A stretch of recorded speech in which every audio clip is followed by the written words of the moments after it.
পট পরিবর্তন হয়েছে, তবে এখনও যুব ও ক্রীড়া মন্ত্রণালয়ের মন্ত্রী প্রতিমন্ত্রীদের নামের তালিকায় বিদ্যমান নাজমুল হাসান পাপনের নাম। তিনি যেমন মন্ত্রী ছিলেন আগের সরকারের, তেমনি ছিলেন বাংলাদেশ ক্রিকেট বোর্ড সভাপতিও।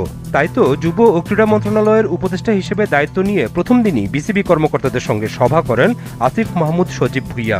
পাশাপাশি সেই সভার আরেকটি কারণ, এই ভেন্যু যাতে আইসিসি কোনো কারণ দেখিয়ে না সরায় সেই আর্জি জানাতেই উপদেষ্টার সাথে বিসিবি কর্মকর্তাদের সভা। অবশ্য উপদেষ্টা এই সভা নিয়ে কথা বললেও বিসিবি কর্মকর্তারা হয়তো ভয়েই এই বিষয়ে সংবাদ মাধ্যমের মুখোমুখি হননি। অথচ এই কর্মকর্তারাই আগে যে কোনো ইস্যুতে সরব থাকতেন মিডিয়াতে। বিসিবির সভাপতি অনুপস্থিত আছেন।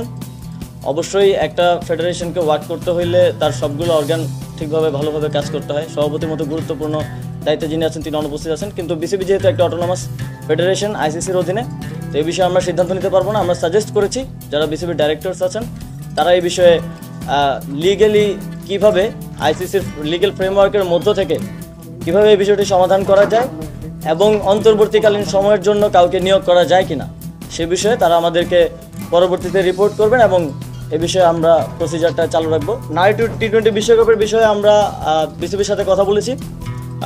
যেই ইস্যুগুলো হচ্ছে তার মধ্যে সবচেয়ে গুরুত্বপূর্ণ হচ্ছে সিকিউরিটি এনশিওর করা।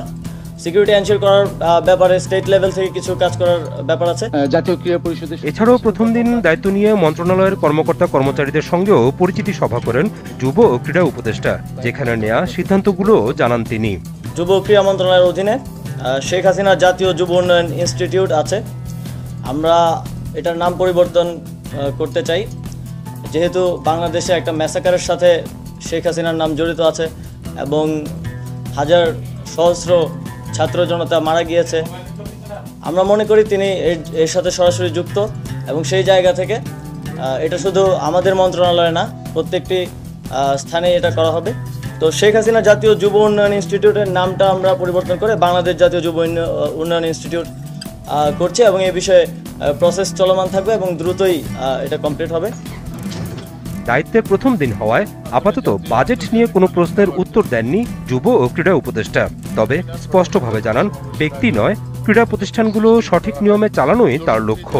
আমরা পুরো দেশকে ঢেলে সাজাতে চাই এবং সেটা আমরা আসলে ব্যক্তির জায়গা থেকে নয় যে একজন ব্যক্তিকে আমি পরিবর্তন করে দিলাম আর হয়ে গেল। আমরা সিস্টেমটাকে ঢেলে সাজাতে চাই। আমরা একটা সিস্টেম করে দিয়ে যেতে চাই এই অন্তর্বর্তীকালীন সরকারের অধীনে, যাতে করে যে ব্যক্তি আসুক সে ওই সিস্টেম ফলো করার মাধ্যমে এই যে দুর্নীতির কথা বলছেন কিংবা অনিয়মের কথা বলছেন সেগুলো যেন আর কখনোই ফিরে না আসতে পারে।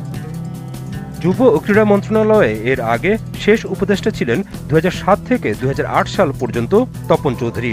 আসিফ মাহমুদ সজীব ভুঁইয়া মন্ত্রণালয়ের 7ম উপদেষ্টা।